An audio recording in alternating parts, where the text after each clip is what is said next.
வணக்கம். இன்னைக்கு நாம ஒரு உரையாடல கொஞ்சம் ஆழமா பார்க்க போறோம்.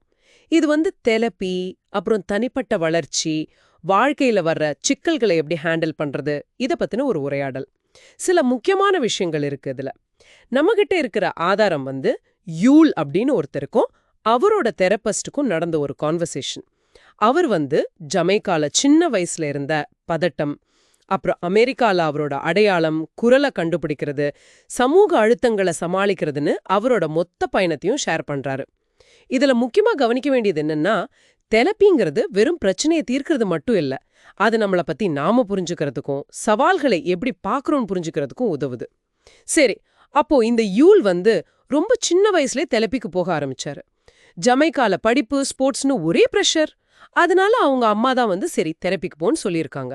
அப்போ ஆரம்பத்துல ஒரு மகனா அண்ணனா எப்படி இருக்கிறதுங்கிறதுல தான் ஃபோக்கஸ் இருந்துச்சு. ஆமா.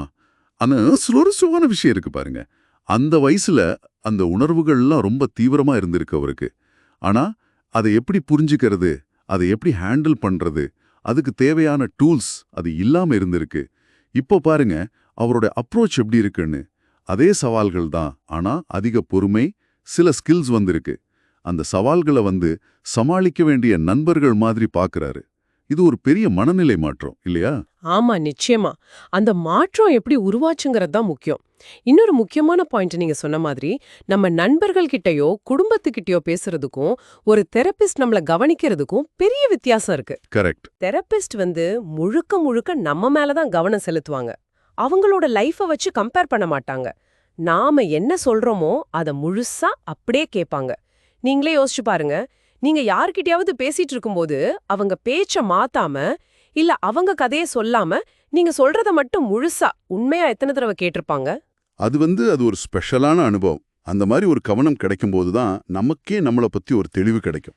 யூல் விஷயத்துல பாத்தீங்கன்னா இந்த மாதிரி ஒரு தெளிவு பலவிதமான அழுத்தங்களை சமாளிக்க உதவி இருக்கு.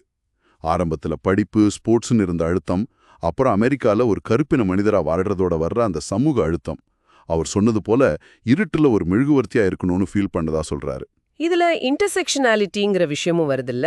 அதாவது அவர் ஒரே நேரத்துல பல அடையாளங்களோட இருந்தாரு. ஜமைக்கன், அமெரிக்கால பிளாக் மேன், ஒரு ஆத்லீட். ஆமா, மிகச் சரியா சொன்னீங்க. இது ஒவ்வொன்றும் ஒவ்வொரு விதமான அழுத்தம். ஆனா இது எல்லாம் சேரும்போது அது இன்னும் சிக்கலாகுது. அதுதான் அவர் எதிர்கொண்ட அழுத்தங்களோட ஆழம். அதோட உச்சக்கட்டம்னு சொல்லலாம்.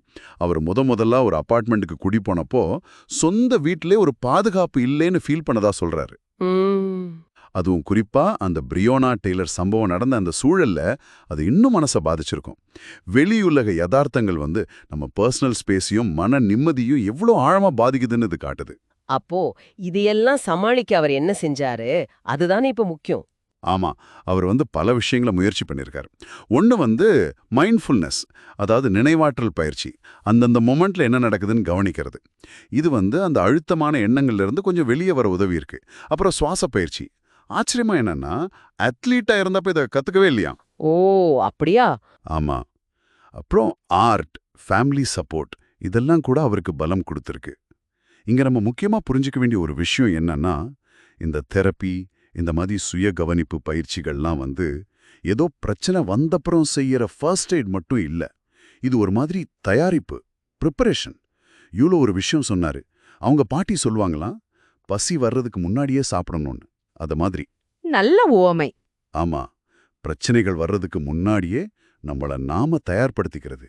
ஆக இத்தனை விஷயங்களை பார்த்தப்புறம் தெரப்பி, சுய பரிசீலனைங்கிறது வெறும் பிரச்சனைகளை சரி பண்றதுக்கு இல்லைன்னு நல்லா புரியுது.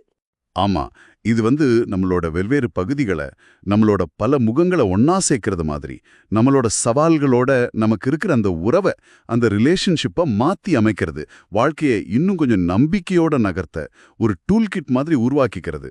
வெளியிலிருந்து வர அழுத்தங்களை எதிர்கொள்ளவும், நமக்குள்ள ஒரு ஸ்டெபிலிட்டிய, ஒரு ஸ்திரத்தன்மையை கண்டறியவும் இது கண்டிப்பா உதவுது.